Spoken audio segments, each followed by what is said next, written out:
रंग पूरे पा दी ला मिनट मार स्वादी रंग पा दिए कि लोकल पा दिए? मैंने स्वादी पा के स्वादी पाई भी स्वादी पाई।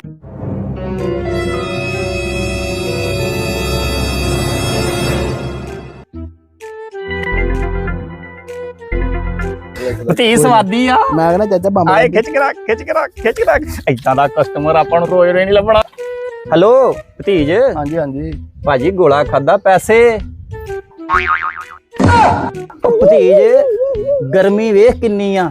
ਗਰਮੀਆਂ ਦੇ ਵਿੱਚ ਤੈਨੂੰ ਦੁਪਹਿਰੇ ਲਿਆਣ ਕੇ ਬੂਹੇ ਦੇ ਗਾੜੀ ਦੇਣ ਦੇ ਆ ਗੋਲਾ ਤੇ ਤੂੰ ਪੈਸੇ ਨਹੀਂ ਦੇਣ ਦਿਆਂ। ਪੈਸੇ ਤੈਨੂੰ ਦੇਣੇ ਹੀ ਪੈਣੇ ਆ। ਚਾਚਾ ਕਿੱਥੇ ਆ? ਉਹ ਭਤੀਜ ਚੰਗਾ ਕੀਤਾ ਤੂੰ ਆ ਗਿਆ। ਆ ਛੋਟੇ ਭਤੀਜ ਨੇ ਗੋਲਾ ਖਾਦਾ ਈ ਉਹ ਖਾ ਕੇ ਪੈਸੇ ਨਹੀਂ ਦੇਣ ਦਿਆ ਹੈਗਾ। ਚਾਚਾ ਇਹਨੇ ਦੁਪਹਿਰੇ ਖਰਬੂਜੇ ਵਾਲੇ ਨਾਲ ਵੀ ਇਦਾਂ ਕੀਤੀ ਹੈ, ਡੇਲੀ ਇਦਾਂ ਕਰਦਾ ਵਾ। ਇਹਨੂੰ ਫੜ ਲਾ, ਇੱਕ ਉਹ ਟਾਕੀ ਮਰਵਾ ਇੱਥੇ। ਇਹਦਾ ਮਤਲਬ ਆ ਕਿ ਹਰ ਬੰਦੇ ਨੂੰ ਚੂਨਾ ਲਾਉਣ ਦੇ ਤਾੜ ਚ ਰਹਿੰਦਾ ਇਹ। ਹਾਂਜੀ ਇਹਨੇ ਅੱਜ ਦੁਪਹਿਰੇ ਨਹੀਂ ਕਿਤੇ ਚੂਨਾ ਲਾ ਸਕਦਾ।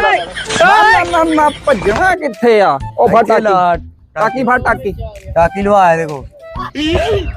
ਐਵੇਂ ਠੰਡੇ ਹੋ ਗਏ ਆ ਗੋਲਾ ਖਾ ਕੇ। ਇਹ ਫਿਰ ਬੋਤਲਾਂ ਸਾਫ਼ ਕਰਨੀਆਂ ਪੈ ਗਈਆਂ। ਇਹਦੇ ਨਾਲ ਤਾਂ ਗਰਮੀ ਠੀਕ ਸੀ।